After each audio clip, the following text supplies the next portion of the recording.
All right, it is 6:30 and it is Monday, March 14th, and we are here for the regular meeting of the East Bay Charter Township Board. And if you will join me, we'll call the meeting to order and start with the Pledge of Allegiance. I pledge allegiance to the flag of the United States of America and to the republic for which it stands, one nation, under God, indivisible, with liberty and justice for all. Okay, terrific. We'll start with roll call. Bartlett.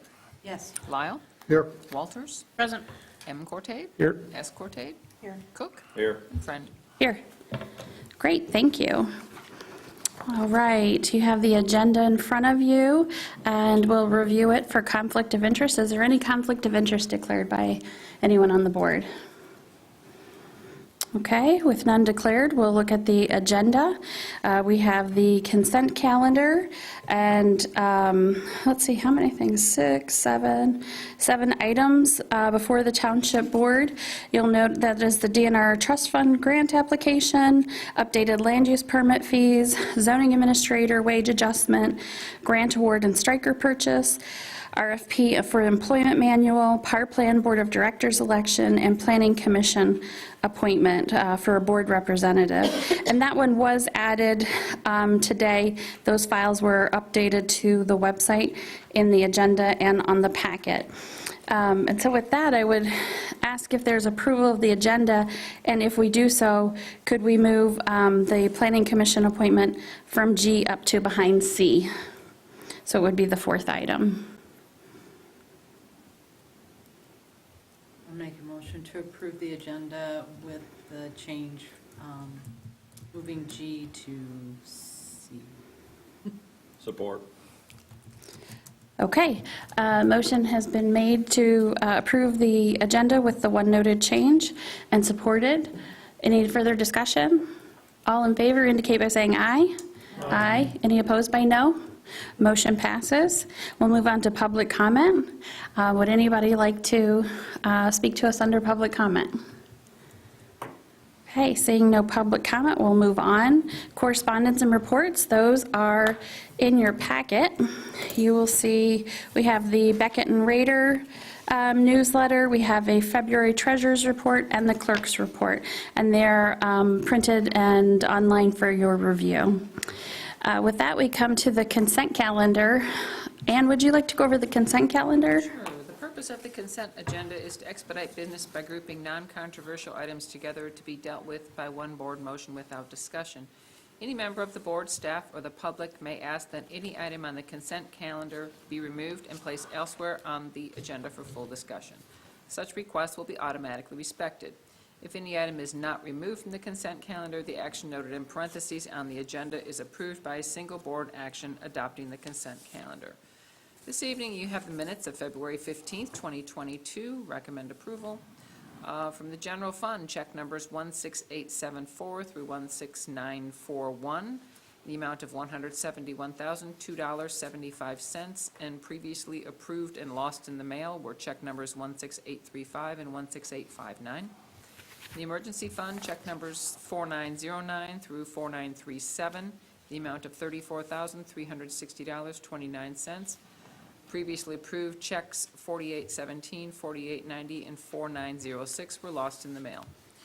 Receiving fund, check numbers 2851 through 2855, in the amount of $214,941.35. The escrow fund, check numbers 1818 through 1828, the amount of $13,884.77, and the road SAD fund, check number 107, in the amount of $116.09. There were two payrolls. First one January 30th through February 12th, check numbers 7299 through 7303, totaled $50,359.35, and included $9,037.85 payroll tax and a check for $1,423.09 for State of Michigan. Second payroll, February 13th through the 26th, check numbers 7304 through 7305, total $51,537.16. Payroll check number 7110, previously issued, lost in the mail, and a new check number 7306 was issued. Total payroll, $101,896.51, and total amount paid, $536,201.76. No proposed budget adjustments and no other, was there an other item at this time? No. Nope. No other items at this time, okay. Okay, thank you very much. Does anybody from the board want anything removed from the consent calendar? I don't want it removed, I just have a question. What's up with all the lost in the mails? I believe it's their lock boxes. They are, one is the life insurance for the township and the ambulance. The other is the health insurance, the eye care for both the township and the ambulance, and the other one was a changed address under ambulance. We've had these issues before with both of those vendors, and they both go to lock boxes. So I'm not sure. We keep checking every day to make sure those checks don't try to clear. And I've worked with both of those vendors. I've given them the check numbers and the amounts, and they're fully aware that we've sent them. Interesting, not fun. Okay, well, just curious, thanks. Absolutely. Would anybody from the public like anything removed? Okay, with that, we'll bring it back to the board, and is there a motion on the consent calendar as presented? So move. Support. Okay, there's a motion by Cortade and support by Walters to approve the consent agenda as presented. Any further discussion? Okay, we'll do a roll call vote. M. Cortade? Yes. Walters? Yes. S. Cortade? Yes, Bartlett? Yes. Cook? Yes. Lyle? Yeah. And Friend. Yes, thank you. Okay, so first on our agenda is the DNR Trust Fund Grant application. This comes through the Parks Commission. As you remember, the last one that they worked on was Arbutus Lake. And what they do is, this was in their recreation plan listed. And so then Brian Souza and I met with an architect who kind of conveyed what they were looking for, brought the original plans back to the Parks Commission. They made some changes to those, and this is the result. The building, which will be a warming hut, although with the price of it, I want to change it from warming hut to like warming palace, but we'll get to that in a second. So it is made to look a lot like the bathrooms over at Grace McDonald Park, and look very similar in architecture. You can see from the site plan that it will sit between the pavilion and the sledding hill. The windows, the south elevation that you see, let me see if I can tell what page this is. Well, you can see it, it's labeled south elevation. That has a glass door on each side and then a glass window in between. That will face the sledding hill. So anybody using that warming hut can watch the sledders. And there are windows on each side. That was one of the things that the Planning Commission added, and you can see those windows. On the flip side, the north elevation has a garage-type door that will face the pavilion. It won't match directly up to the pavilion because we don't want those roof lines to match, but there would be a patio in between them with grills. And I think it will really, number one, add a nice place in the winter where families, groups, activities, especially multi-generational, can enjoy the sledding without, grandparents freezing.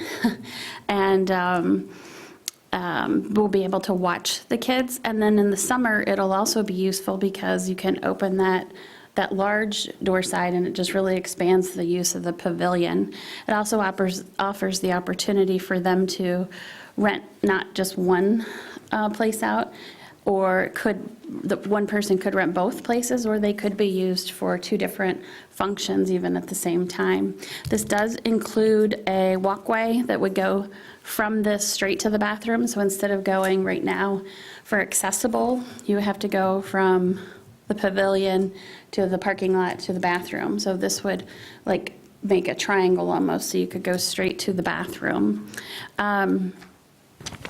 It also, like I said, you can see from the architecture and the finishes, it truly mimics what the bathroom is over there to kind of bring those together. And we looked at the condition of the pavilion, which is in pretty good condition. It could use a new roof on it. And some soffit repair. But other than that, the interior ceiling and the supports are fine. So with this, we decided to look at where we would look for funding. We worked with Carl Ferguson, who we worked with before.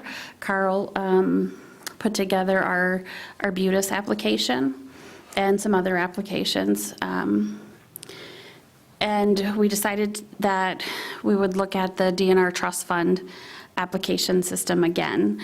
That requires a resolution from your highest governing board, which is the township board.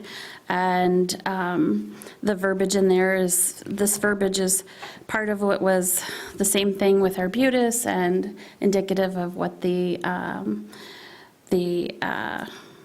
kind of the sample is, what they, like to see in the resolution. The amount that was generated as a estimate was actually $472,000. $236,000 is a match. Now, that can be broken up into about 369,000 is the building itself, 10,000 for the pathway, 4,000 for the fire pit, 10,000 for the picnic table, and over 78,000 for engineering. So we've had a lot of discussion on this because those numbers came from the architect. And the architect, we feel, is on the very high side for a couple reasons. The architects usually do it off of a general schedule per foot, and they tend to be on the high side. The second reason we also think is right now a lot of architects, project managers are getting hit with a lot of very high project costs. People are seeing it all over in projects. They're very surprised by the cost of the projects, and so we feel like the architect probably does not want to get hit with giving us a low number and it coming back, much, much higher. They don't like to do that. Talked with Brian Souza today, and actually he followed up on an email to Carl and I. He was on vacation, and he said that he thinks, he said, well, I think the costs are inflated due to the uncertainty and volatility we're seeing with the building industry now. He said, I say leave them as is. If we can get more refined information between the submittal and the application reviews, which really goes on like the end of August through December when they make the decision with the DNR trust fund, then we can submit the updated information to the DNR. And as well, any building wouldn't be built until 2023 with the way that their timing goes. So we will see how costs are between now and then. What we don't want to do is submit, it's really a fine line. You don't want to submit something that's less than what the project would be, because then you potentially lose out on having half of your project funded. You also don't want to submit something high, overly high, because, that puts you in a different comparison with other projects too.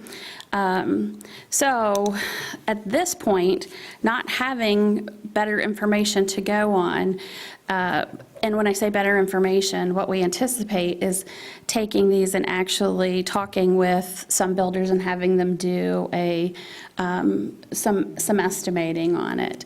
But without having that, we would just be, it would be a little arbitrary to lower that. I did just go to the MParks conference this past week and talked with our grant coordinator with the DNR Trust Fund. Really, really great person. She's very nice to work with and workable, yet make sure that you toe the line with everything for the DNR Trust Fund. But anyway, the two seminars that I sat through with that, mentioned in both of them, they try to be very workable with the applicant and, understand that things change on projects. So, for example, if we submit something and we do find that it's considerably lower and we want to make sure we're coming in as competitive as we can take a look at adjusting those and explaining why we're adjusting those. The same thing happens if you're on the flip side, which is saying, hey, it's way too less. You don't really like to be on that side of it, but that does happen. So anyway, so this project is at 472 with 236 as the match. The biggest thing that we have right now with the DNR trust fund is we have that hard application deadline of April 1st. You hit April 1st or you don't hit April 1st, and that's it for the whole year cycle. There are not many other grant funding providers that provide this level of grants and matches. So, and we did do the 50%. It is possible to do less. However, you're trying to maximize every point. And to do a 50% maximizes your points. To do over 50% does not change your points. So it doesn't make any sense to do anything higher. Yeah, Glenn? Yeah, we fill this out, I mean, we don't even have to accept the grant, correct? That's correct. The only thing this does is get us into the process.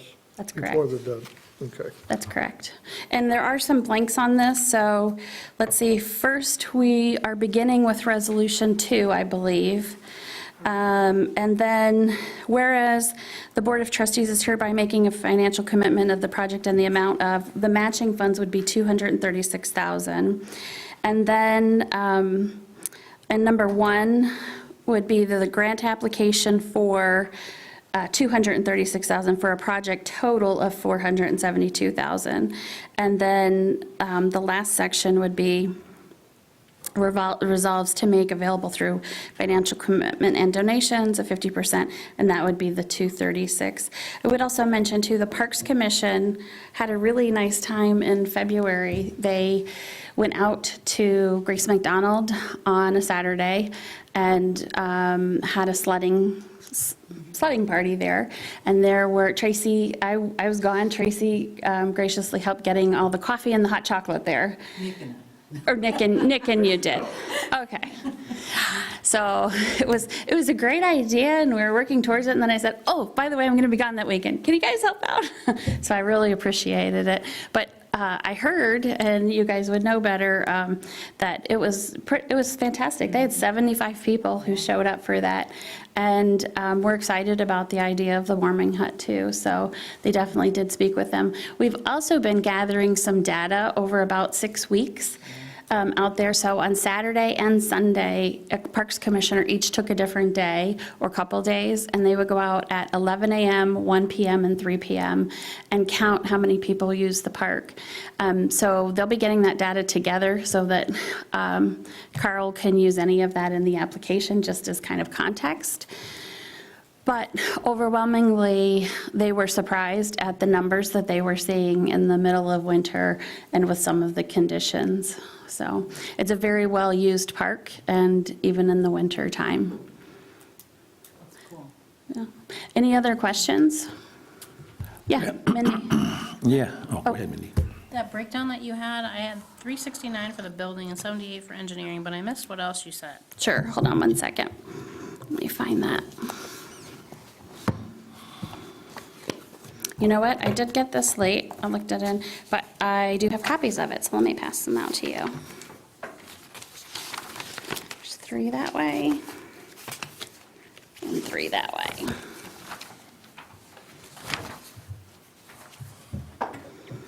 And again, one of the things you can look at off the bat, engineering for Arbutus Lake number 5 is $55,000.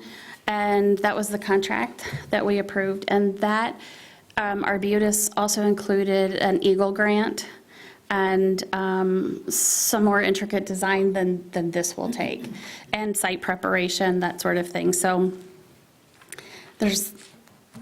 I would bet almost anything, there's no way in heck engineering is going to be 78.6. Did you have a copy or a question then, or you just needed that breakout? Yeah, I was just trying to. Sure. Yeah, Matt? I realize that we're not going to build a warming hut like they used to have in town at the skating rinks, the little wooden buildings and little small potbelly stove inside.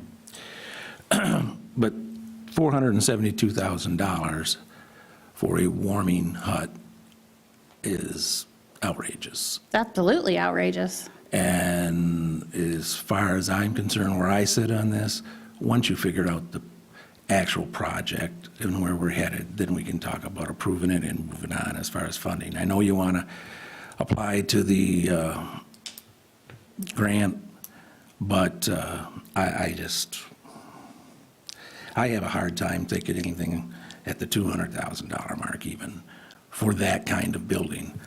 One thing I would suggest is I think we need to stop thinking about talking to architects and, sorry, Mindy, engineers, and start contacting just general contractors, the people that are going to do the work. Usually they can come up with the prints and they can come up with what needs to be done without having to go through all that extra step. And so where I said is I'm no way in favor of $400,000 for a warming hut, and until that gets narrowed down to where the project is going to be, Sure. I'm not for it. Yeah, I understand your points. Any other comments or questions? I agree with them. The only thing is that I'm assuming we put in for this, if we are awarded the grant, we're gonna come back to this board and figure out what we're gonna do. Even if it's say, no, we're not going that way. Yeah, and you tend not, I will say, you tend not to want to try to do that. I don't feel like we'll be at this level price, but again, not knowing what prices are doing, you don't know. But a couple things. One is $472,000 is a heck of a lot of money. I would even say it's a hell of a lot of money. But you know what? You know how much that warming hut would be? $236,000, because the only money I'm counting is East Bay Township's money if we get that grant. So, you know, that is not bad. Originally, my intention was that this would, knowing that they had like something like $35,000 in the first rec plant for many years ago. And that was, I think, arbitrarily low and many, many years ago. So that's obviously not accurate. But I think even if you were looking at something more realistic, I figured it'd be like 150,000. Maybe now with the elevated cost, $250. But again, if you're getting half of this money from the state through the resources from the oil and gas leases, more power to us. It doesn't cost us $472,000, then it costs us $236,000. And I agree with you about talking with the builders first. I'd love to do that. But again, a little bit like when I got these tables, I talked with the person who makes it to get the actual accurate amount and design. But the problem is once you do that, you can't just take that out and have every other person bid on it. That's very hard to do. If you're going to talk with a specific builder, they want to know that you're very interested in that builder. And so that's why we tend to go with the design, and then that can be taken out to builders. Now, again, at the M Parks, another valuable thing was the vendors there. There was a vendor with some pavilion buildings there, very nice pavilion buildings. Really nice pavilion buildings. And I was talking to him about this, and he thought this sounded high as well. I asked him if his pavilion buildings could be specified and added sides and so forth. He said, absolutely, would love to talk to you about that. So we'll plan on doing that too. This doesn't tie us to this particular design or even having this architect advance that design. We can take a look at those options as well. I can. Sure. I'm just still struggling, even if it's only $200,000 to the township. It does not seem appropriate. I understand they're going high, but when I looked at it, and, I mean, I've lived in the township since 1986. Our kids have used that sledding hill. They've bundled up, they've sledded, they went sledding, and then they came home. I mean, I get all of that. But I would prefer that they had sharpened their pencil a little bit better than the 472. I think that if it was 272, I might say, yeah, that's high, but it's realistic that it's going to come down. 472, I guess they think that they're submitting to a government. And is that really how our residents would want us to spend our 50% of it? I don't think so. Not, yes, some will, but I think they'd rather we took a step back and looked at it and maybe submitted next year. I don't think we should be in a rush to do it. Sure, I can understand that too. We do, again, that's how the timing works. The application goes in April 1st. They come back with your initial scoring sometime after August, about September 1st. And from your initial scoring into your secondary scoring, you have the opportunity to submit additional information or make clarifications. And then that goes to the DNR Trust Fund in December, where they make their funding decisions. So it is a year-long process. And of course, things get more expensive the longer it goes instead of cheaper. Isn't that always the case? So that's, yeah, something to think about. Yeah, I mean, I struggled with this. I emailed Beth over the weekend because I was like, yeah, I'm not interested in a 400,000 plus warming hut. But I do understand getting the grant application in, and I asked if we had to accept it. We don't. We can, and you've explained we can make some changes to it. Just from my experience talking with builders to do something on my own property, they tell me, well, get an architect in here and have them draw it up, and then I'll talk to you.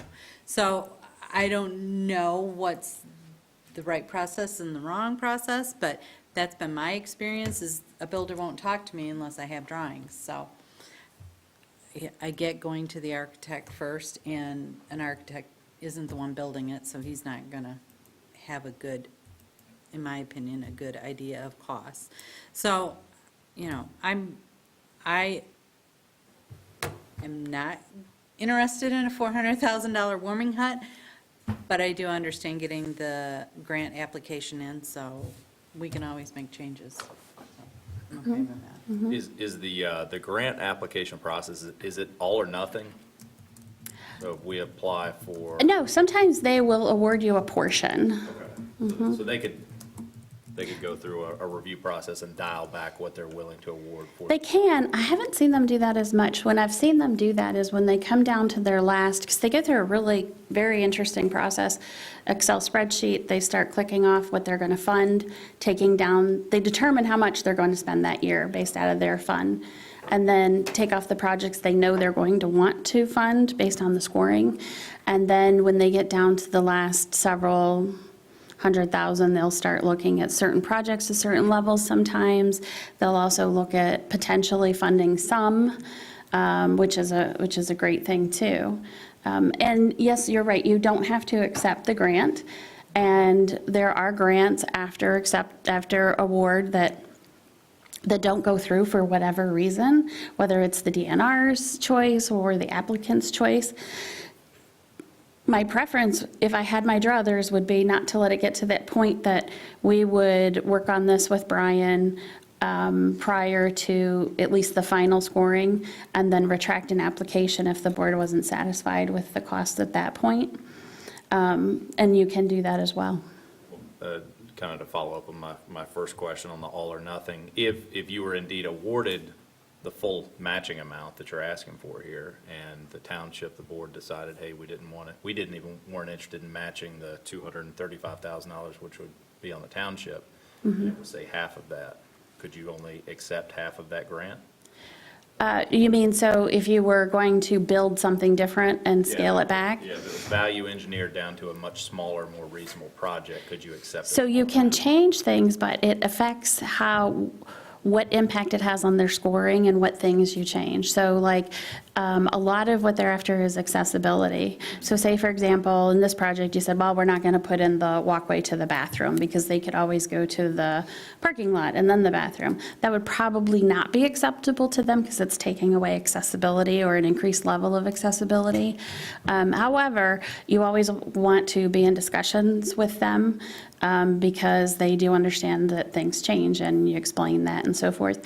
So, and another thing as well, let's just say before 72 was awarded and it ended up being 372. Well, there's $100,000. What do you do with that? That actually reduces your amount, but they take that proportionally. So much off of yours and so much off of theirs.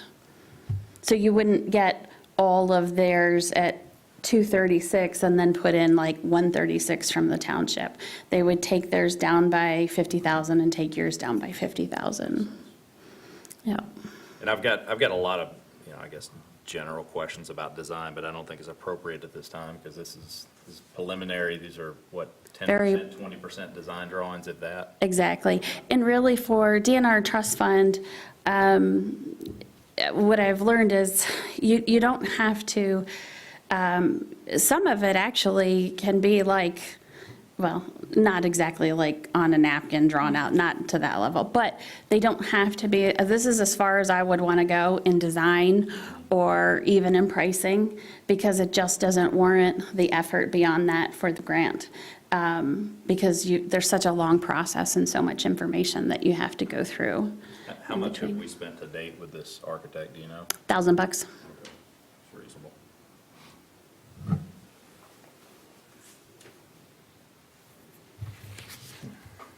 So with that, any more questions or a motion? Mindy? The survey that this was overlaid on, does it not go any further towards the ski hill?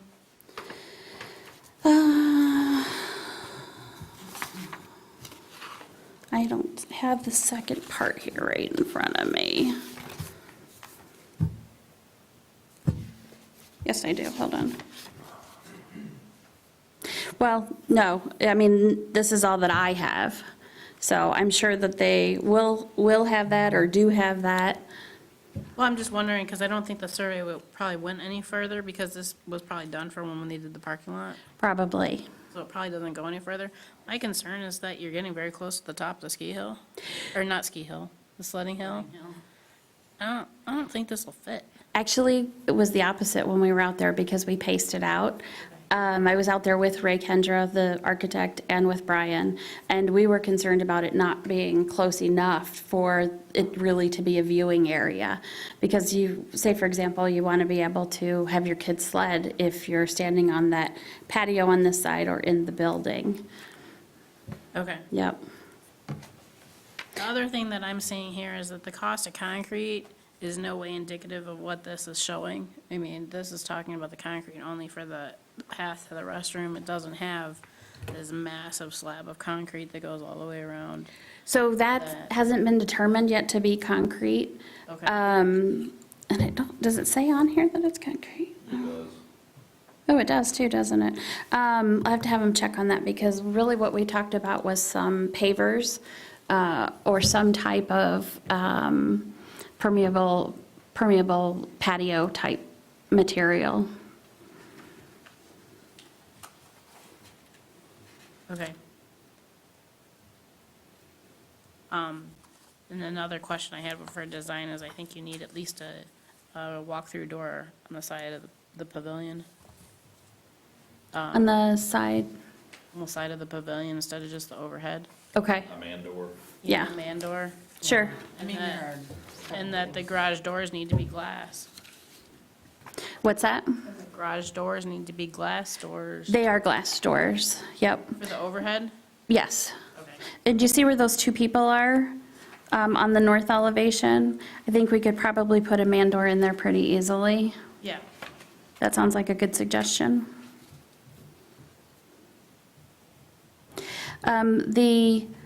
One of the reasons I cannot believe that this isn't priced high by the architect is that this does have heating in it, but it does not have a kitchen, it doesn't have a bathroom, and so that infrastructure is not there.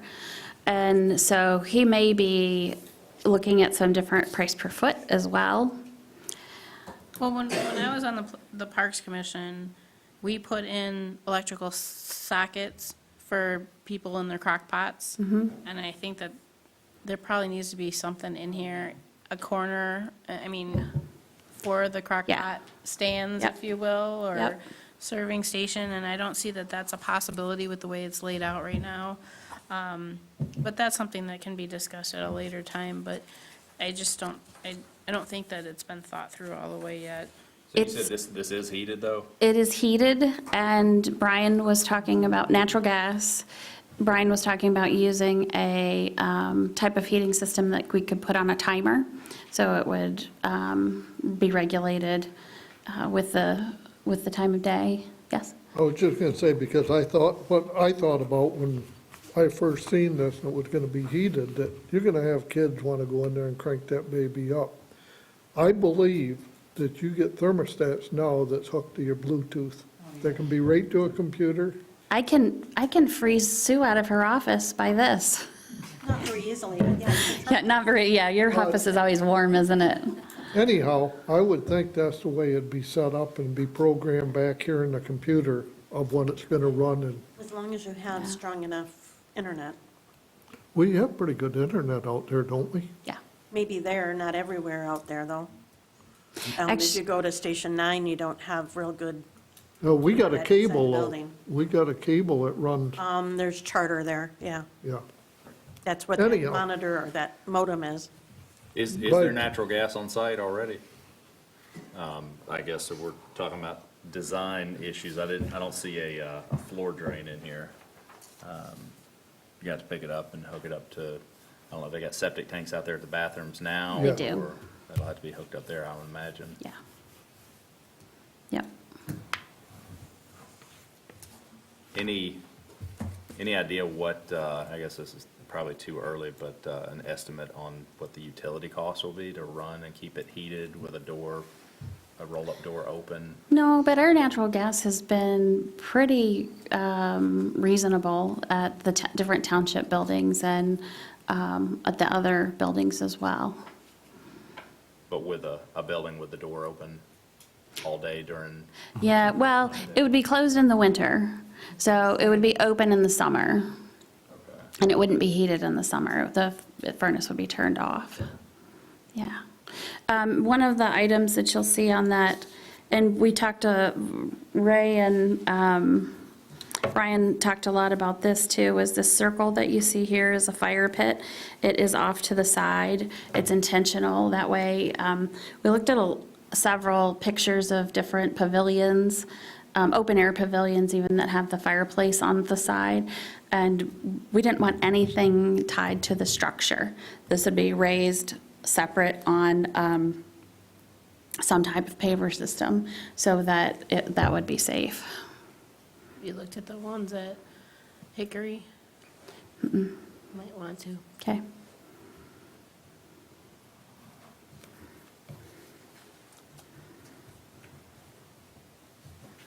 Okay.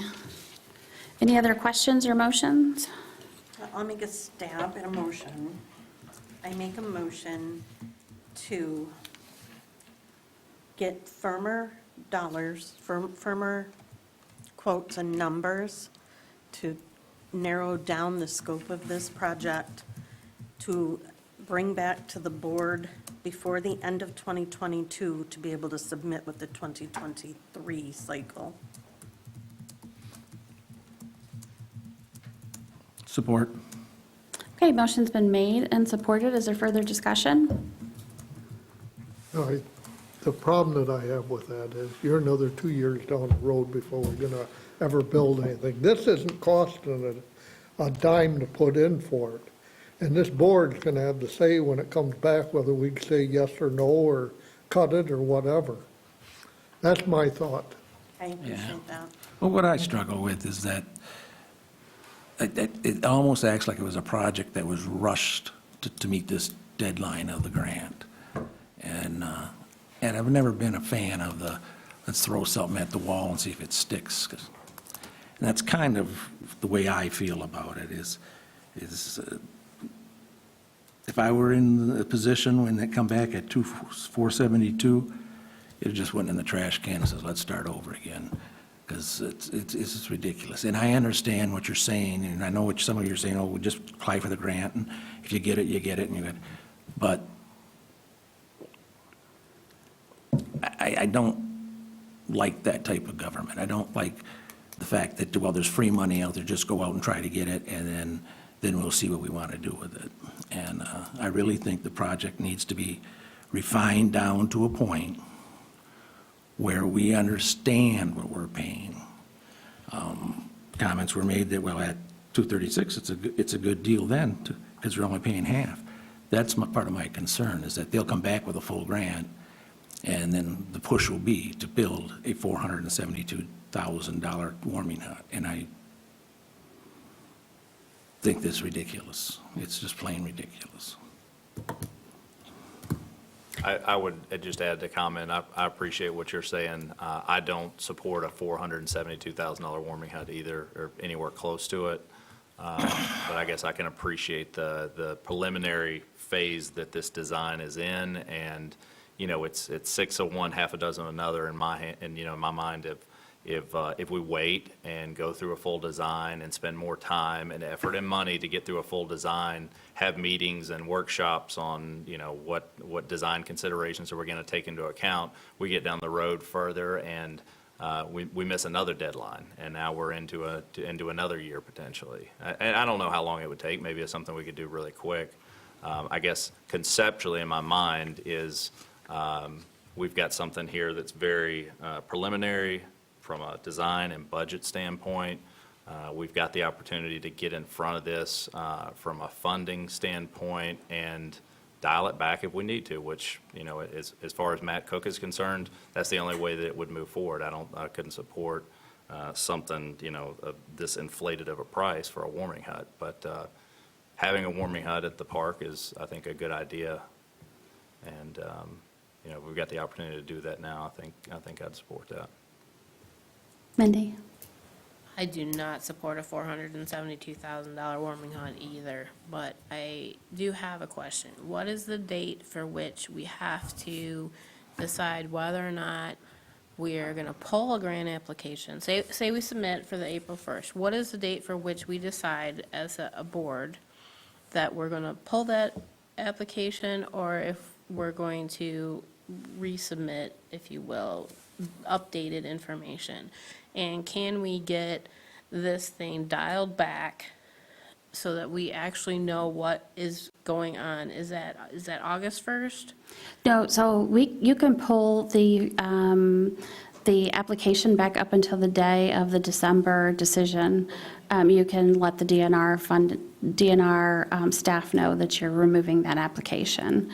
And even afterwards, if you were funded, you have to do a project agreement. And so from that doesn't have to be passed as well. So my thought, or what I would like to see, I would like to see us apply for this grant, but prior to us doing our budget for next year, we have everything dialed back. We have a ready-to-go project, so that, you know, whether that's, you know, September 1st date or whatever, we know exactly what this project would be for East Bay Township portion, and what we're getting. That's my thought. Yeah, I would agree with those comments. And this wasn't hastily put together by any means. You know, the Parks Commission has been looking at this for some time. As I mentioned, it's in the rec plan. And they went through the design process and review of those designs.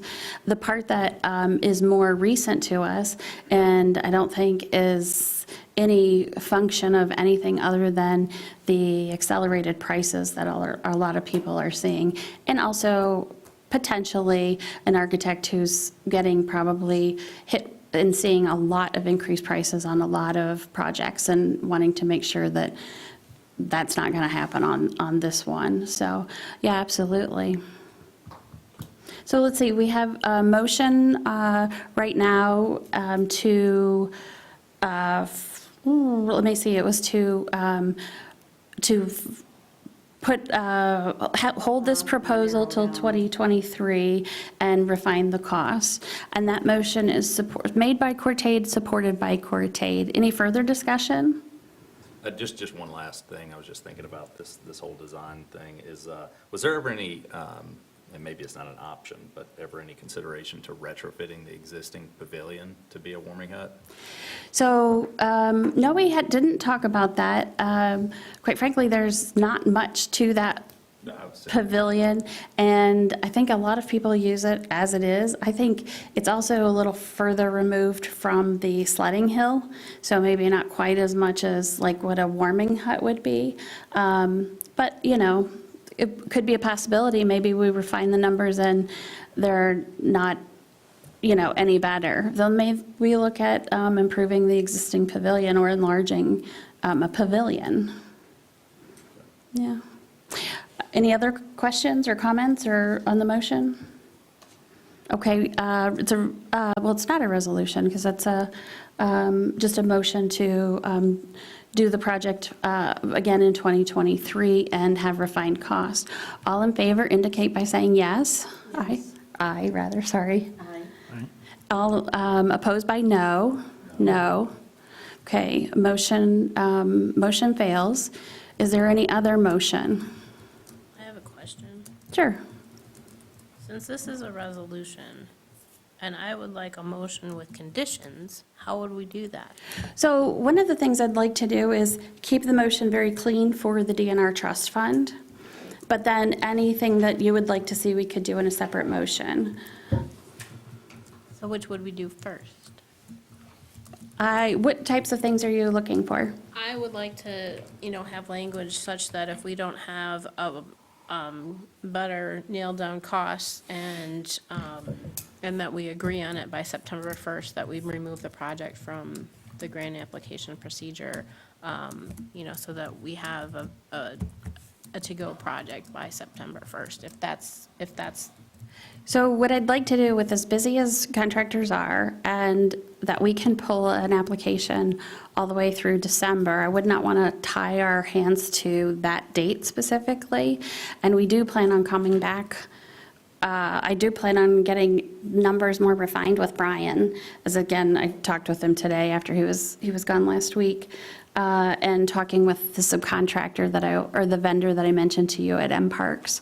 So those are all planning on being done, and any of that, this project again comes back before this board. So I would bring that information back to you. And I can do that at any point. Yeah, I was thinking that September 1st, October 1st, so that it's in the budget for next year. So Sure. that is kind of what I was thinking, is so that we have that good number for the budget. Yep. And that's why I wasn't thinking we go all the way out to December. So we can just bring it back at the is it July? Let's say the August. October reports meeting and discuss the status of it. But isn't there an August date for which they do something different? No, the August date is just if you are selected to make a presentation, which we were with the 2019 grant. We were not with the 2020 grant, but we did have public comment with that grant. That was a little bit like a presentation, if you string out public comment really long. So I still think that it needs to be done by that August presentation, and We can, no, I'd say give us the max time, because the end result's the same thing. Make your motion.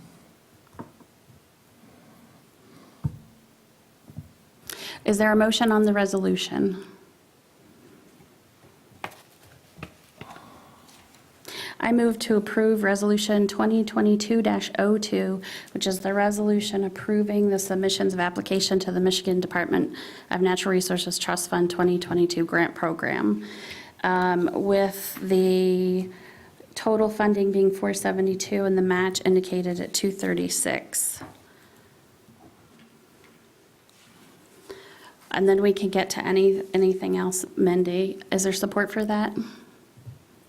I'll support Okay, the motion is made by Friend and supported by Bartlett. Any further comments or questions? Okay, that's a resolution, and we'll do a roll call vote. Friend, Yes. Bartlett, Yes. Walters, Yes. M. Cortade, No. Cook, Yes. S. Cortade, No, and Lyle. Yes. Okay, motion passes. How can you forgive me? I don't know. So Okay. sorry. Mindy, Sitting back. what I would like to do is bring this back to you at the October reports meeting and have, if not prior to that, and make a decision then whether we keep the application in or if we pull it. Would that be fine with you? Yeah, probably because I don't know the process. I mean, I really would like to, to know exactly what we're doing before we're presenting to the public. So we probably, on this type of project, won't present to the public. We won't be asked to present in August, likely. Each grantor is only allowed to have two to ask to present. They're usually the ones that are top scoring. I don't know how, we pre-scored this and we're pretty average.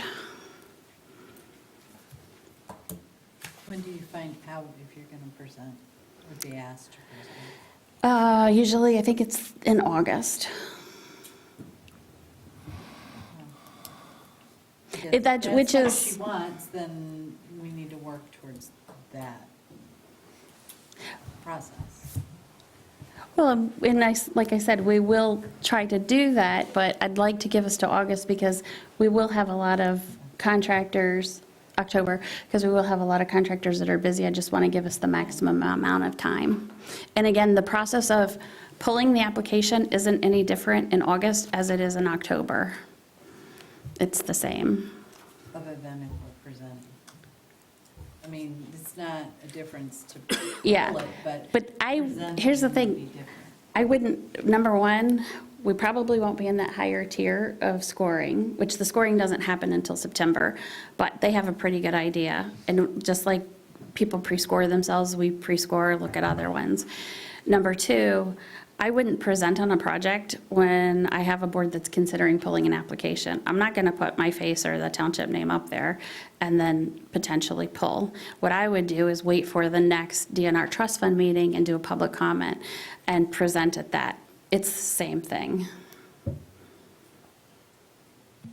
I've watched this for 3 years, this process. Right, but, okay, so I'm gonna make an motion to review the MNRTF TF 220057 Grace McDonald Park Improvements Grant Application in October of 2022 to determine if the board wants to consider the project or wants to remove it from the grant application process. Okay. There's a motion, is there support? I'll support it. Okay, motion is made by Walters and supported by, I heard Glenn first, I was looking at you. Any further discussion? All in favor indicate by saying aye. Aye. Any opposed by no? Motion passes. Very good. Okay, we will move on to our next agenda item.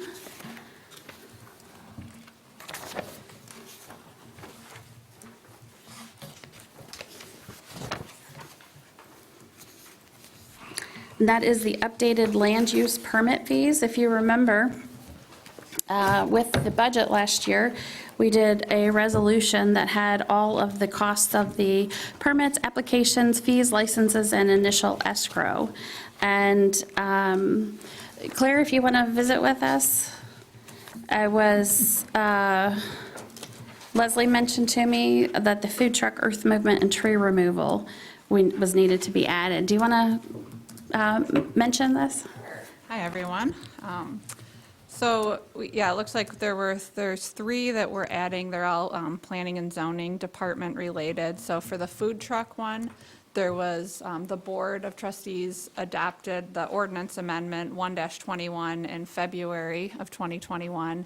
And as part of approving that ordinance, you set the fee at $50 for a single food truck. 3 or more food trucks would go through site plan review, so they'd be subject to site plan review fees. But if someone was looking to put a single food truck in, it would be $50. If they were putting in 2 food trucks, it'd be $100. So this is basically just kind of a formality of updating this in line with what the board adopted in February. The next one is the earth movement, and this is a fee that has never, as far as I can tell, and in talking with Leslie, it's never been on the schedule of fees, but it's clearly stated in the zoning ordinance. It's under land use permit, section 803. It shall be unlawful to begin earth movement or begin excavation, construction, moving, alteration, building. So earth movement is one of the types of activities that the township regulates and requires a land use permit. So we have been issuing there's been a higher demand lately for earth movement permits because the planning commission will go through site plan review, approve a project, a developer will be working towards getting their land use permit with water and sewer permits through Eagle and all those different types of things, but they want to get started on some of the site preparation. So we've had kind of a high demand to issue an earth movement permit. And the way that we've been approaching it is as long as there's the soil erosion permit that's been issued and there's a bond on file with soil erosion, that planning and zoning has been issuing that earth movement permit, but wanted to formalize that with the fee schedule. Have we been issuing a fee? I'm sorry. Yes, we have, Oh, okay. with the standard land use permit fee that we've used for other. For a long time. And then the third one is tree removal. That's only in the Forest Lakes Overlay District. And so this is section 231 of the Forest Lakes Overlay District. And we've talked with township, with Peter Wendling on this to figure out how to address it, but there's a section of the ordinance that says the removal of live deciduous trees of 8 inches in diameter at breast height or greater, or live evergreen trees exceeding 10 feet in height within that 50-foot setback without prior approval shall be deemed a violation of this section, subject to a fine of $500 per day. So Township Legal Counsel has told us that $500 fine is not legally defensible because it's not in our enforcement section of the zoning ordinance. However, the township has been reviewing the plans to ensure that any type of tree removal is in line with this section of the ordinance. And so if there are any trees that do need to be removed within that setback area, that replacement plan is submitted to the township office, that we review it, and that they have the native species, and that they have the adequate size that they're replacing in the same location as the tree removal. So we're not charging anything for that, but we're just having that on file so that the planning department knows what's being removed as kind of a last resort as a part of construction or land use permit.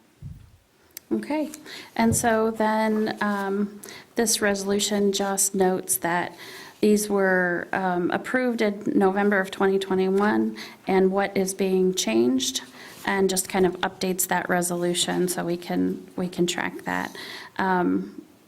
Does anybody have any questions for Claire on those items? Sure. Oh, with Tracy and then Glenn.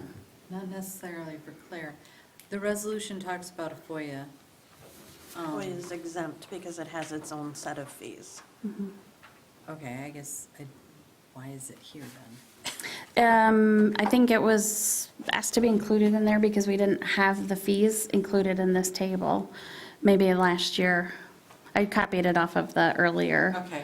FOIA. It really confused me because we were talking all about planning and zoning and then FOIA's it's there and inserted. nothing's, Well, I think there's other fees in here other than planning and zoning, are there not? Short-term rental, Passports. passports, land division. yeah, I just, the only thing we were talking about was planning and zoning, and then But next- FOIA is the first thing there, and I'm like, I don't understand. And so it's excluded because it's in its own policy, you mentioned. We could still end up just including it in here so that we have. I just, All it of 'em. confused me why it Okay. was on the When I resolution. first read it, I did the same thing. It's like, okay, all right. No, Yeah. I don't have any other questions. Okay, Glenn? The only thing we're voting on is a resolution for these 3 items that's in red, or are we for the whole thing? We already approved the whole thing. You approved the whole thing last November, this board did. And so then the only changes from November till now are those 3 things in red. There needs to be 2 corrections. Yeah. Go ahead, I'm sorry. Well, back in, was it November, when we approved the extension of SLU, SR, PUD, ZBA appeal for residential Oh, was the, was 200, was 200, and township board under special meeting was 0. was 0, that's right. I took this straight off of what was in the file from that meeting, so we'll make those 2 changes. And the only question I got for Claire, under the tree removal, it's pretty well spelled out, 50 feet of the setback, the size of the tree, or whatever. Earth movement, and this may sound a little whatever, but, you know, technically you go dig a hole with a shovel, that's earth movement. So where is that line defined? Yeah, that's a good question. The way that we are defining it is how soil erosion defines it, and that's basically what they require, a soil erosion permit. So it's any type of activity in the lakes area. I can't remember the distance from the lake, but it's all waterfront properties. It's It's part of alteration of 1 acre more, or, So the earth movement part is only to the lakes area too? that extends for all larger sites. So any type of commercial that we've approved require soil erosion permit just based on the size of the site and the disturbance. So And it's attached to the soil erosion? Yeah, that's the way that we've been issuing permits. If it's just a single, very rarely would a single-family home need a soil erosion permit if they're not located near like a body of water. Well, like I say, is you my know, understanding. I got a tractor with a bucket and I move dirt quite often, so I'm technically earth Yeah, moving, Yeah, but, we would not be enforcing that. okay. It's part 91 of the. I've been told that before and find out different, so. To Matt's comment, a developer building out a site would have to go get the soil erosion permit from the county, and then in turn come to the township with that and say, hey, I need to move dirt. I mean, functionally, I guess, what's the intent of us having an earth movement? That's a good question. I mean, I'm just going back to the ordinance that states that we require a land use permit for earth movement. Sure. When we update the ordinance, we could decide that you know, we're just gonna rely on soil erosion to issue those types of land use permits. I know that, like along the US 31 corridor, there was those big piles of sand and construction got started. And so there is a desire, you know, with the township to have some level of, you know, authority over movement of, and there is a section of the ordinance that allows for a performance guarantee. So when a planning commission approves, you know, hotel or some sort of site plan, there can be some, you know, there's always a performance guarantee for landscaping because that's specifically spelled out in the ordinance. But there can be other performance guarantee where, you know, the township has some, you know, amount that goes into a bond or letter of credit or something that ensures that the site, any type of site that, earth movement, there would be site preparation to return it at least back to kind of seeded and. Right. Is restore it that the standard way now that that the it was. bond is required in order to get the earth movement permit? We haven't been, the only way that we can issue a performance guarantee or a bond is a part of planning commission site plan review, so staff can't administratively require a performance guarantee. And so that's another issue that we've run into, is that after the planning commission approves it, then we go to, the developer comes back and wants to start earth movement. So that would need to happen at the planning commission level, kind of preemptively, or it would need to come back to planning commission and issue a performance guarantee if the developer was ready to get started and there were concerns that site would not be complete. So if there wasn't a requirement from the planning commission for a bond, then this is a box checking exercise for somebody to show up and say, here, I need to pay my $50. Yeah. We're not inspecting anything, we're not enforcing anything, we're just issuing a Yeah, permit, right? yeah, and it is tied to soil erosion, which does collect a performance Sure. bond, but we've found that the soil erosion sometimes will say the site is fine from their perspective, but there could still be, piles of dirt. It might not be actively eroding or so that's another issue that we've run into, and something that I would like to look closer at as a part of the zoning ordinance update, but this is kind of going back to the place in our ordinance that says land use permit is required for earth movement. And then, I guess my last question on the earth movement fee, does $50 legitimately cover East Bay Township's cost to review soil erosion permits and drawings and? Yeah, Okay. it's really just, it's a pretty straightforward, if there is a soil erosion permit, it's kind of a yes or no. We generally check with soil erosion and make sure that that's on file before issuing that. Okay. And on the tree removal, I know there's no charge, and this is only, you said it only applies to the Forest Lakes overlay.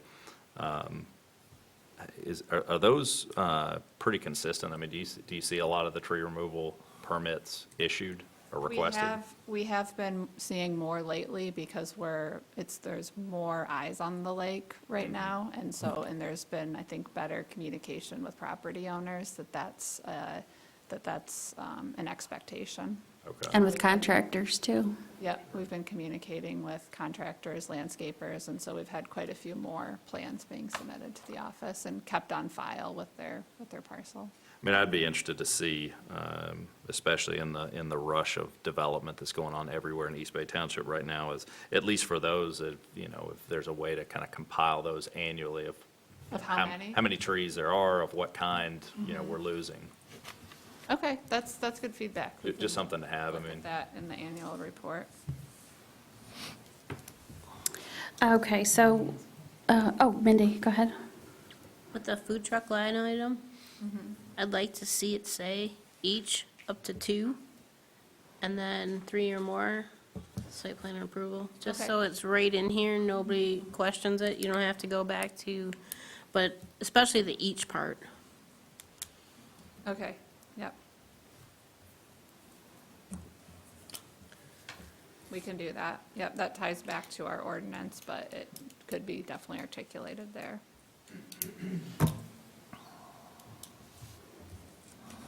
I'll make a motion to approve resolution 2022-3. Okay, and we will note, it doesn't need to be in the motion, but there are 2 typos with the fee on the township board, which is 0 for a 2022 cost, and then the adjustment, which was, I can't remember, was it 200 for a total? 200 total, yeah. So is it 200 total or 250 total? I can't, 200 total. So it was a 150 adjustment for 200 total. We'll just note those as typos and correct them. Okay, so further discussion? Did you make the motion, Mindy? Okay, motion by Walters and support by Cortade. Any further discussion? Okay, we'll do roll call vote. Walters. Yes. M. Cortade. Yes. Bartlett. Yes. Lyle. Yes. Cook. Yes. S. Cortade. Yes. Friend. Yes. Okay, very good, motion passes, thank you.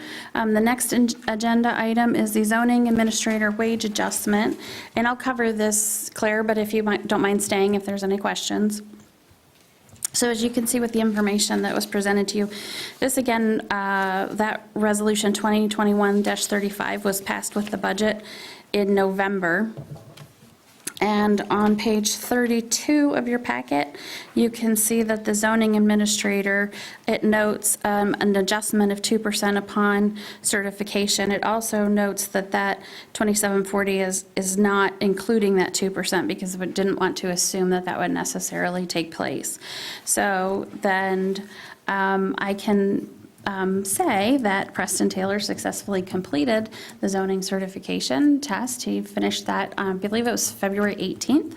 And so that was terrific, especially with, if you recall, all that we had going on in planning and zoning at that time between enforcements and leaves and everything else, that it was a busy, busy time. So I'm very happy and impressed that he was able to complete that.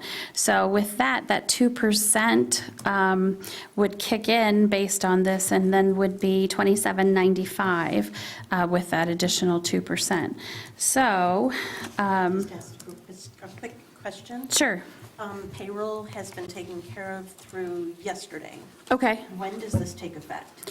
Well, that's up to the board's discretion. I would, if it were my druthers, I'd say March 1st. You finished at the end of February, that would be fine, but I think we can, If so, we would need to do a payroll correction. That's fine. For that period of time. okay, or we could make it effective starting today, which would then take into account just the next payroll section too, which is fine.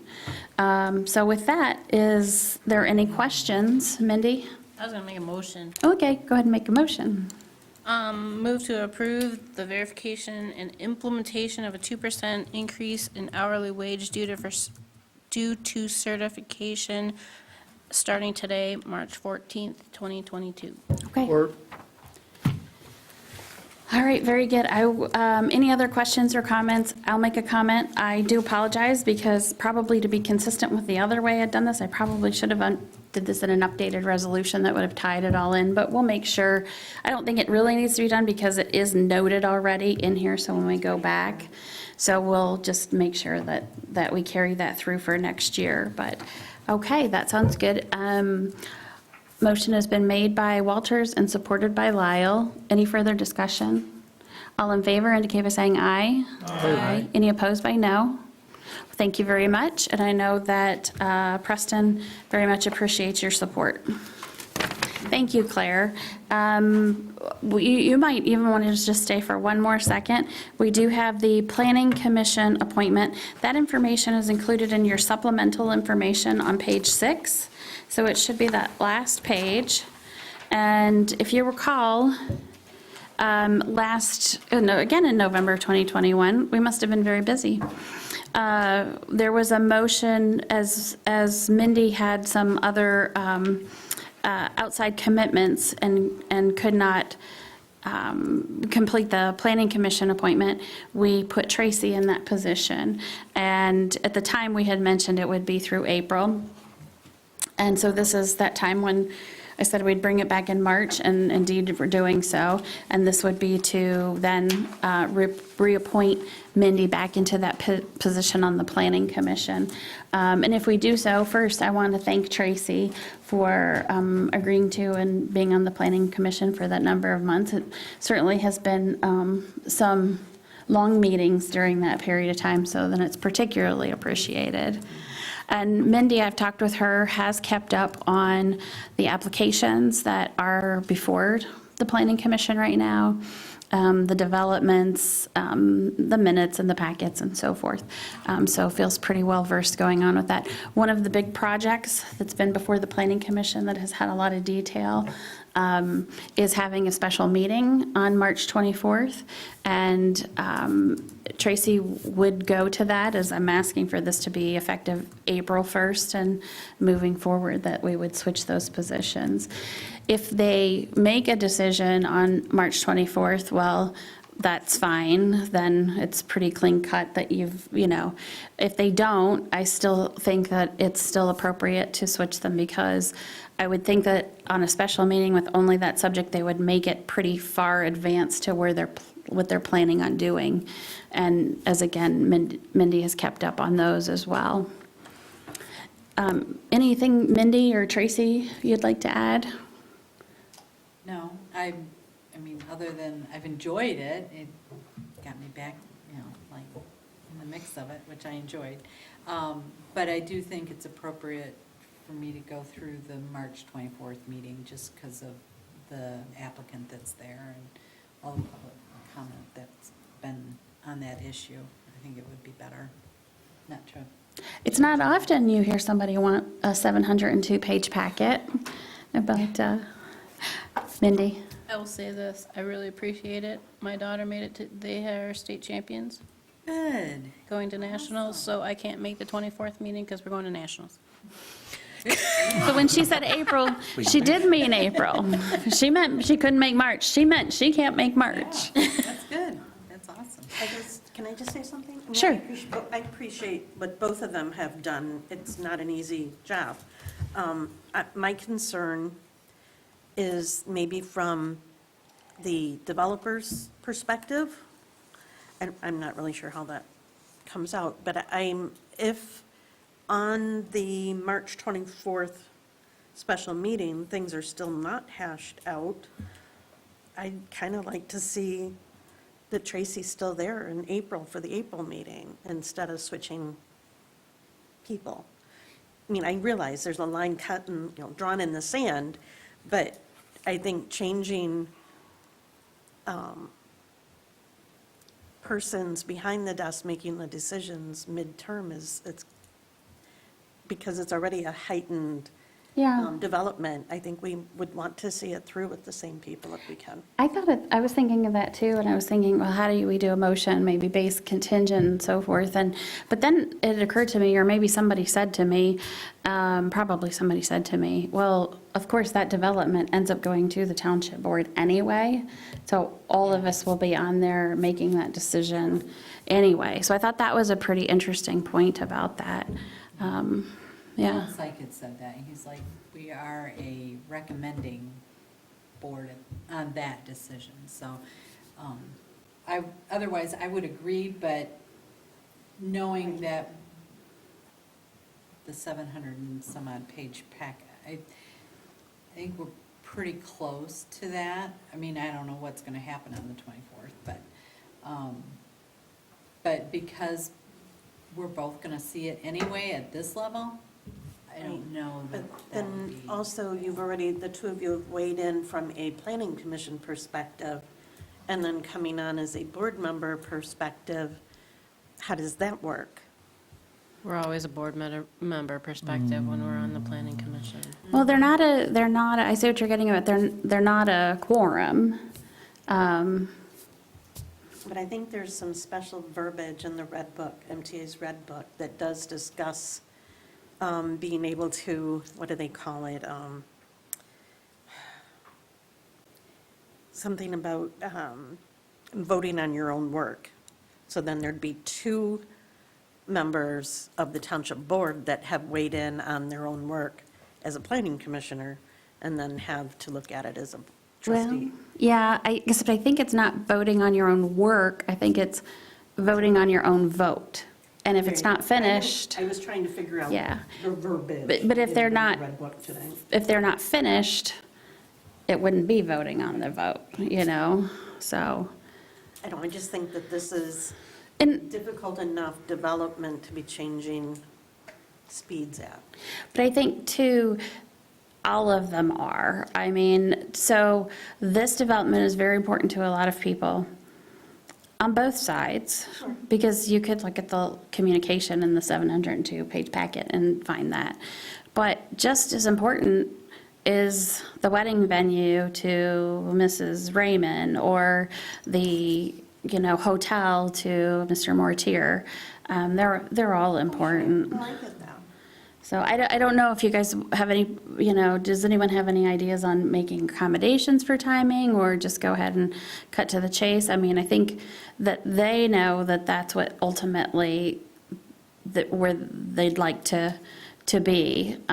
So open to suggestions on how we do that. I kind of concur with Sue. I mean, it seems a lot cleaner if there's an accommodation for this particular issue to run with Tracy until it's resolved with the planning commission, rather than have two people involved that also sit on the board. I mean, I see value in that, kind of clear separation. I mean, I don't care either way. Well, I am not. She could take, well, you can't be there on the 24th. I was like, you could be there on the 24th. I don't know that if you can make an appointment on contingency, do you think? Well, I would just put it after the April meeting then. Yeah, make it on the May meeting.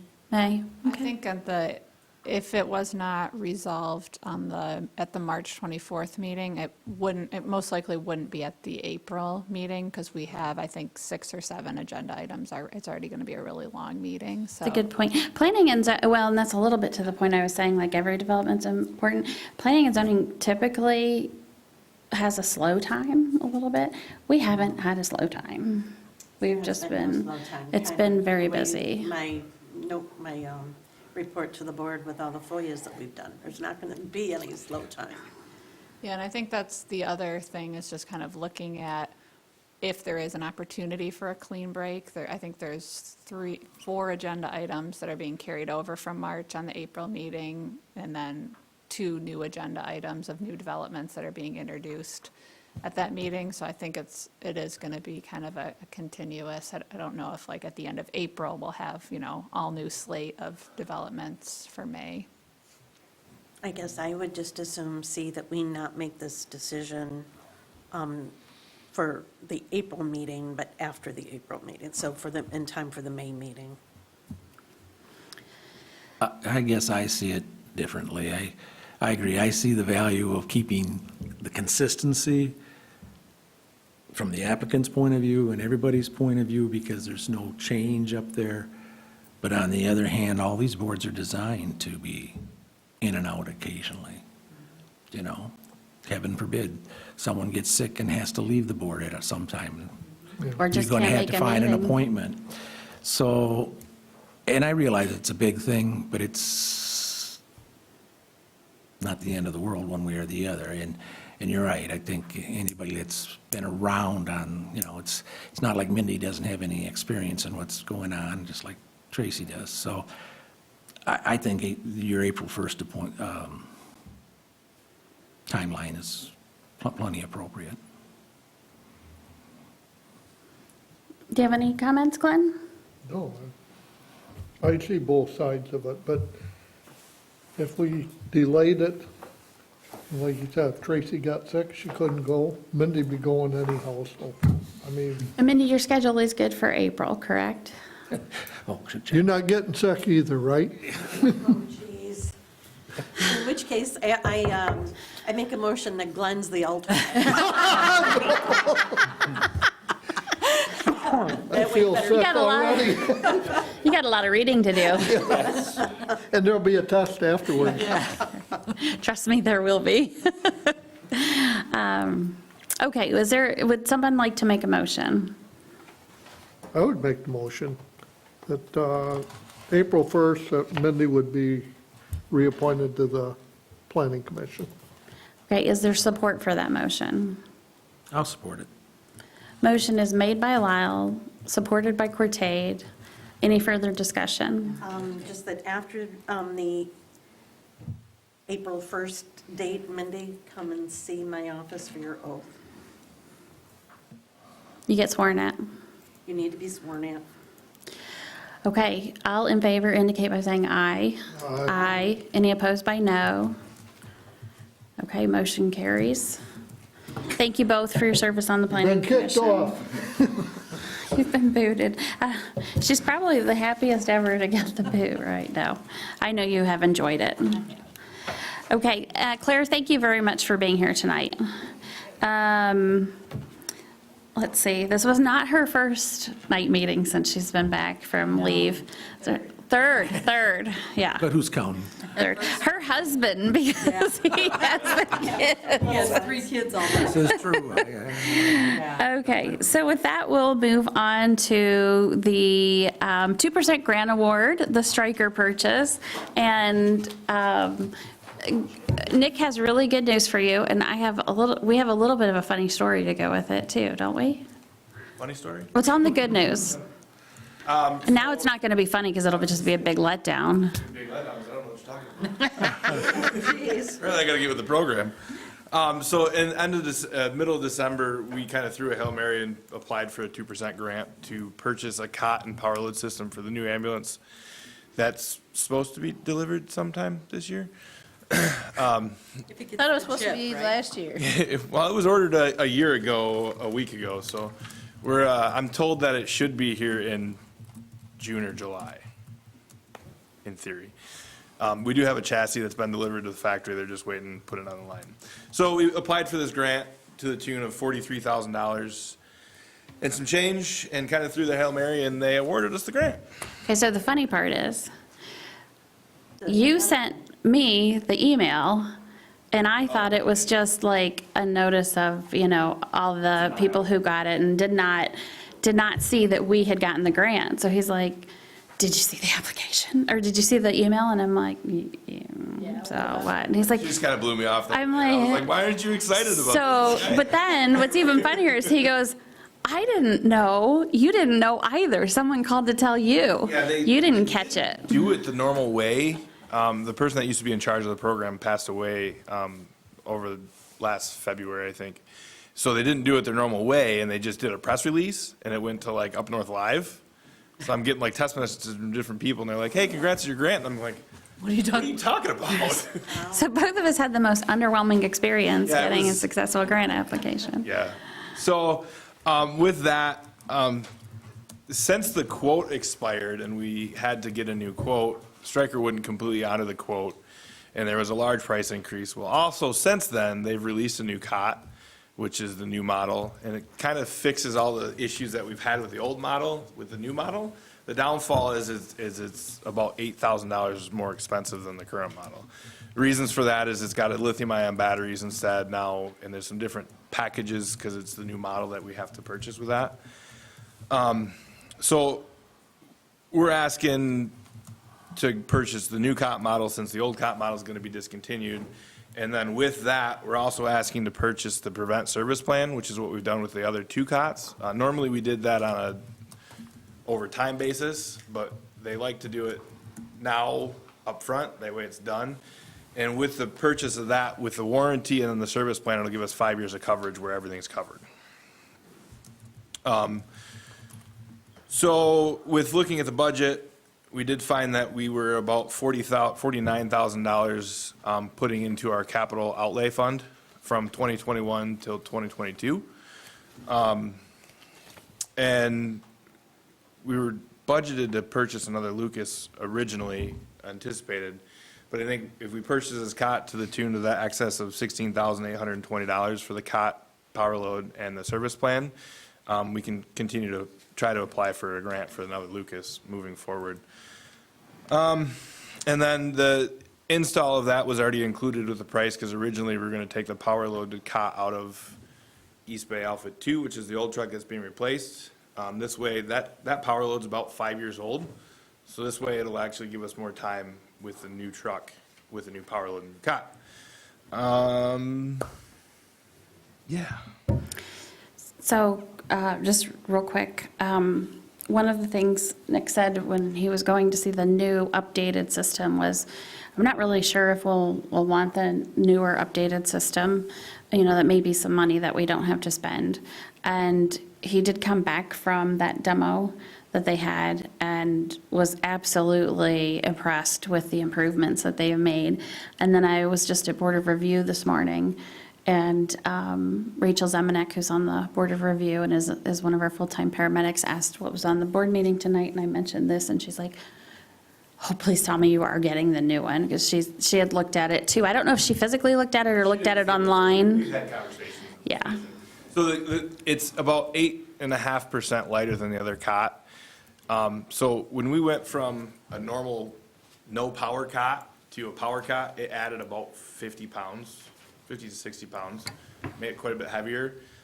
So we're still having to carry a cot into a house sometimes, and with that, even 8% is going to be a substantial amount lighter. And they've made some improvements. We get in tight spaces sometimes with the cots, and sometimes we might have to scrape a wall, but they made it the footprints are a little smaller, so we can kind of spin tighter, especially going into like some of these hotels and things like that. There's lights on it now, so a lot of times people don't turn their lights on outside when we go to their house, so we can actually turn on the light on the cot, and it'll light the walkway that we're walking down. So it's just little things that we've all complained about over the years about the Stryker cots, and they've fixed it. They listen to you. Two more points on page 35.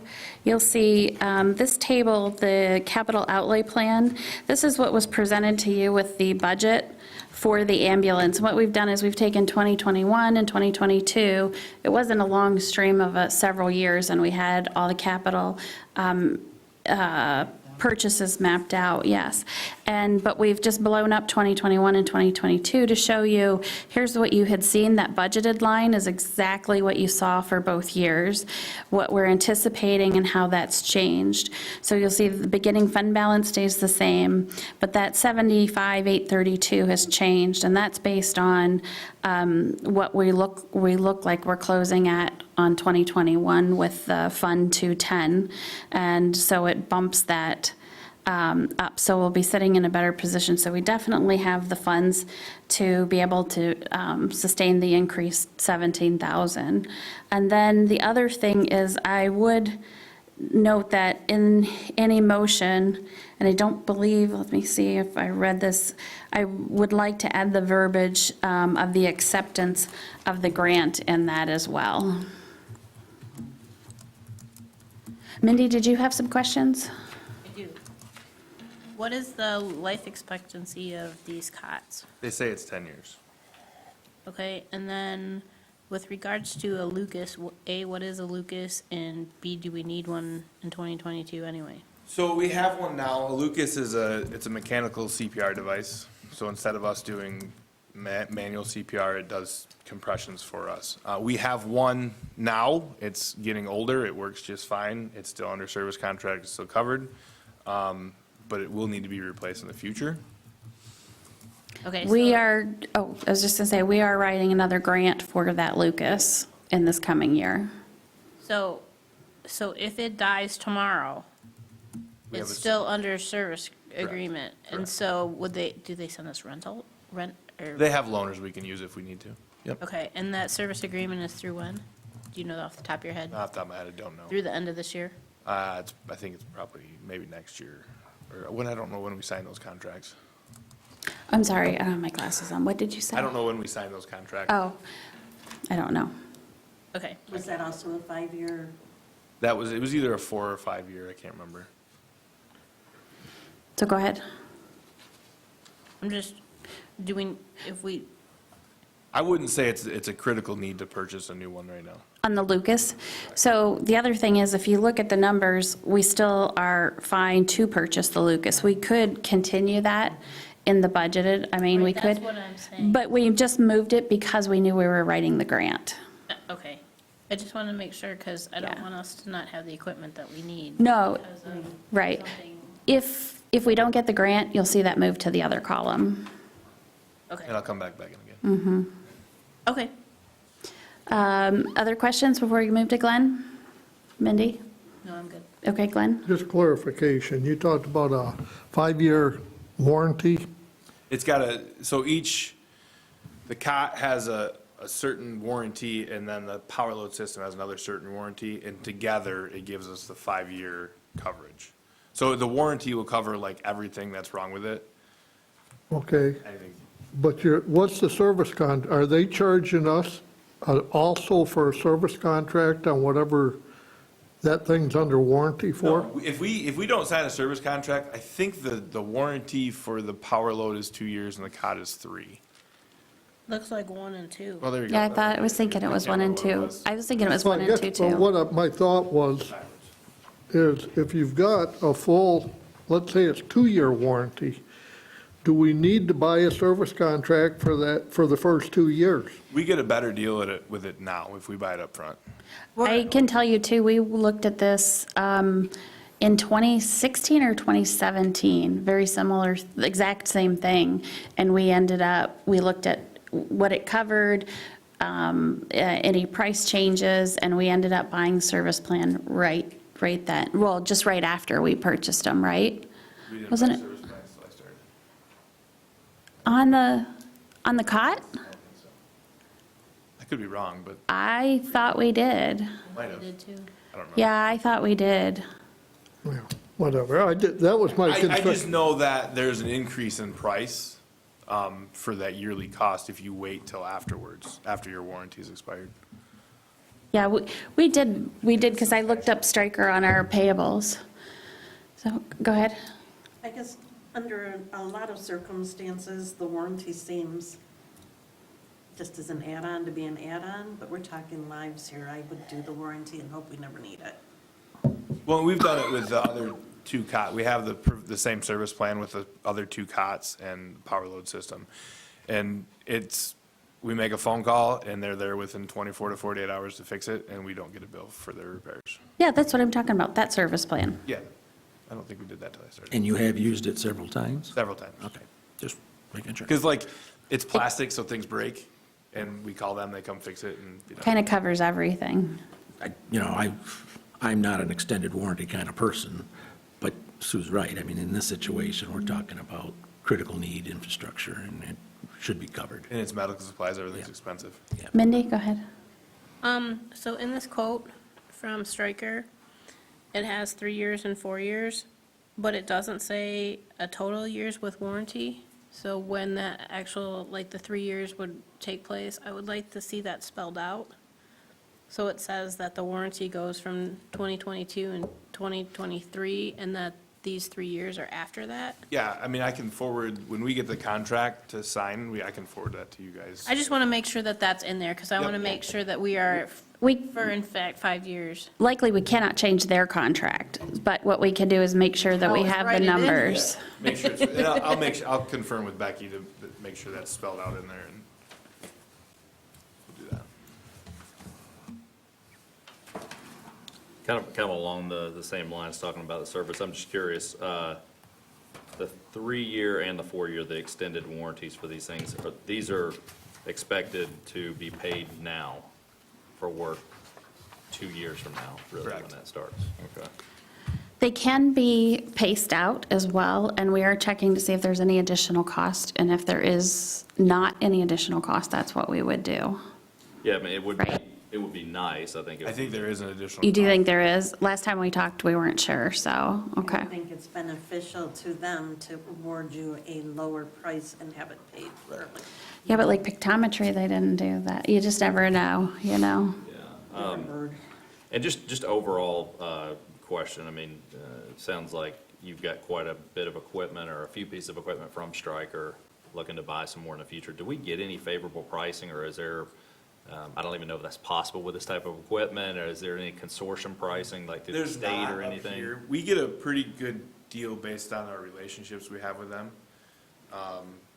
But there's not that type of thing with that. I mean, in the medical business for like cots and stuff, there's 2 companies that do it, and it's Furno and Stryker.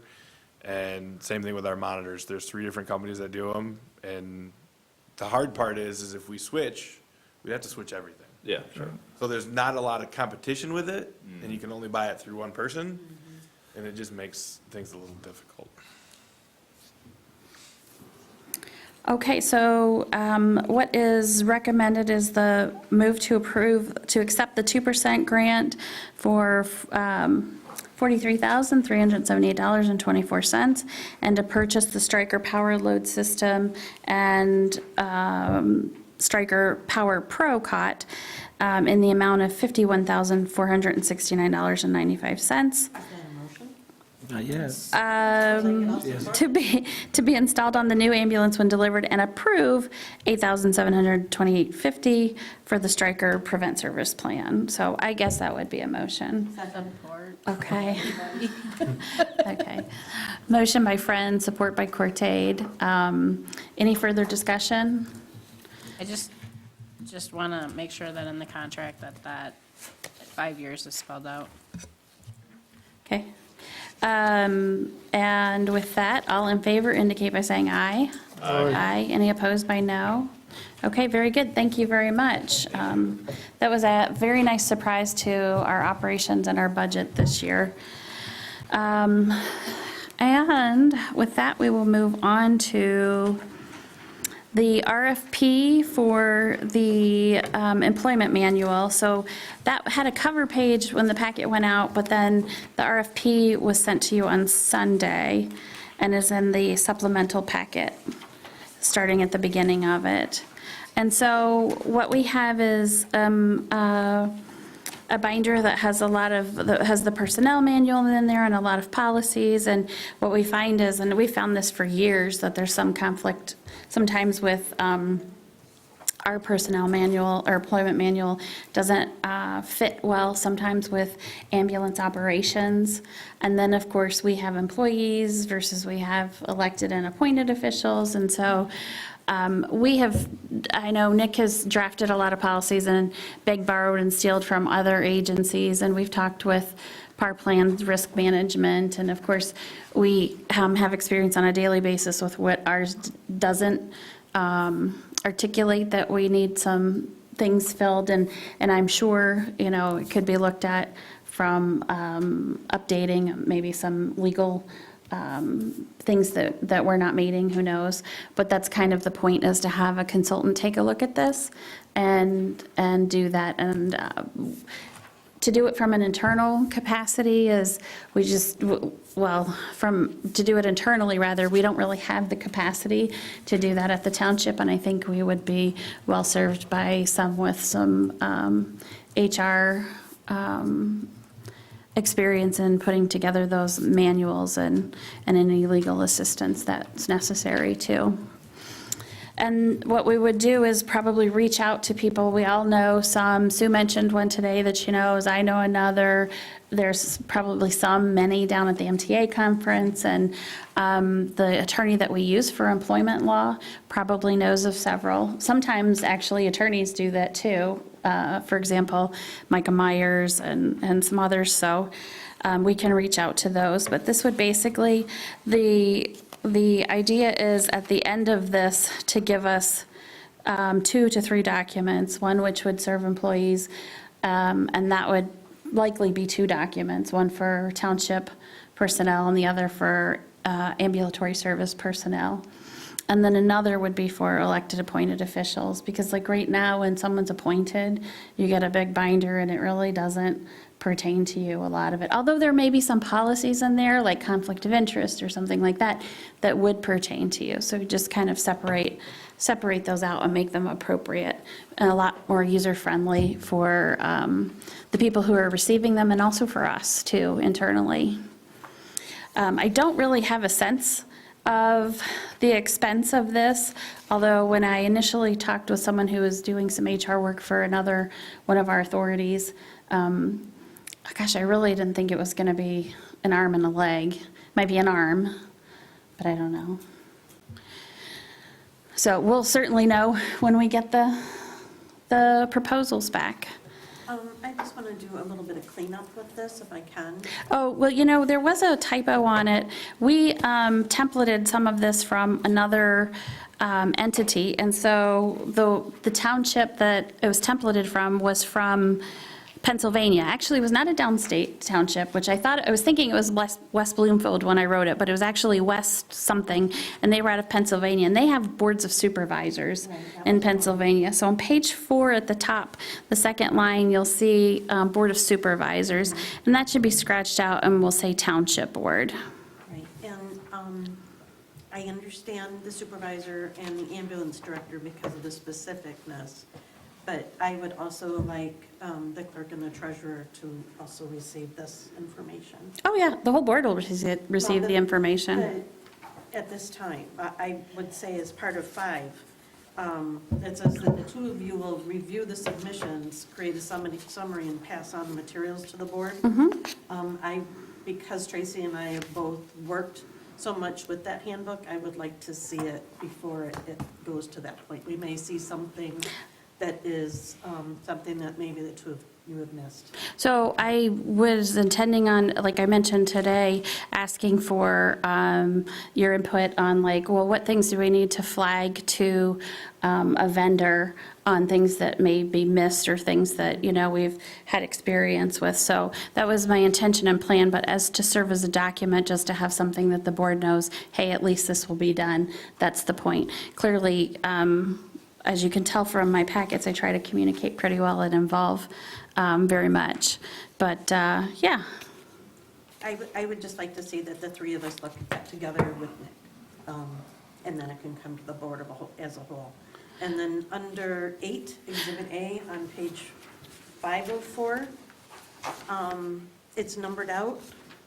And 7 is provide a list of at least 5 references and contact information for whom you provided services, like Oh, those sure. being requested. So you really only need 7, you don't need 8. Yeah, this was a PDF that was copied over, so didn't catch that one. And trying to review it. And I told her, I'm not married to the handbook. I think that we have needed to have something specific to emergency services for a very long time. And I'm glad to see that it is finally getting closer to fruition. Yeah. When I started in 2006, that was the conversations. Well, I know, it's always been. Well, we're glad to get it done, right, Nick? There's always time to do it. That time sounds like it's now. Okay, so let's see. There's not a resolution with this. It was just a motion to approve the RFP and to move forward. So is there a motion on that?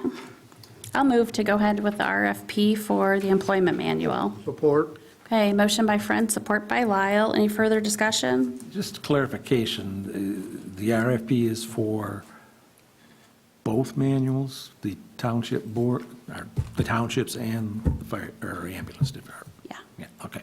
Yeah. Because when we went through it before, you remember, we set up a little committee and they went through and did it, and what they come back with was far superior to what we had before, and so this is then just the next step to Yeah. get finalized up, so. Yeah, and I was saying that today too, Matt, is that what we have already, it's not that it's bad or that there was something wrong with it or that somebody did something wrong with it. That's not the case. It's just that we found that we have some different needs and it's been a long time. Some laws may have changed. It's a good time to go in and clean that up. Just needs to be brought up to be current. Correct, correct. Okay, so there's a motion and support. Further discussion? Those in favor indicate by saying aye. Aye. Opposed by no? Okay, with that, we will move forward to the Power Plan Board of Directors. That is on page 41 in your packet. Information was sent to me regarding the Power Plan Board of Directors elections. You have all of the forms in there that they sent to me, some of which you don't even need, but I put them all in there so we'd have them in one place. But there is a resolution in there, should anyone from our board want to be a member representative. Glenn has been for a number of years, I can't remember what year. 9 years. 9 years. 2013. 2013. And I did ask him if he is interested in continuing. He is interested in continuing. Did I repeat that correctly? You are interested in continuing? Okay. But others might be interested as well. And if you are, please, let us know. And with that, we have a motion that we need to pass either way. Go ahead. I have had the discussion with Glenn off and on that I do have an interest, but I respect all the good work he has done, and when he no longer wishes to, I would like to be considered, but I would not run against him. So with that, there's a resolution 2022, I think this would be 04. I believe you're right. That's what I wrote. Me too. So I make a motion to approve the resolution 2022-04, which is a resolution confirming the appointment of Glenn Lyle as member representative to the Michigan Township Park Plan. Support. Participating plan. Okay, motion is made by Cortate and supported by Cook. Any further discussion? Okay, we'll do a roll call vote. Yes, Who moved? me, And then Who Matt. seconded? Matt. Cook, support. I was Yes. still typing out the thing. Okay, never mind. Lyle, Yes. Bartlett, Yes. M. Corte. Yes. Walters. Yes. Friend. Yes.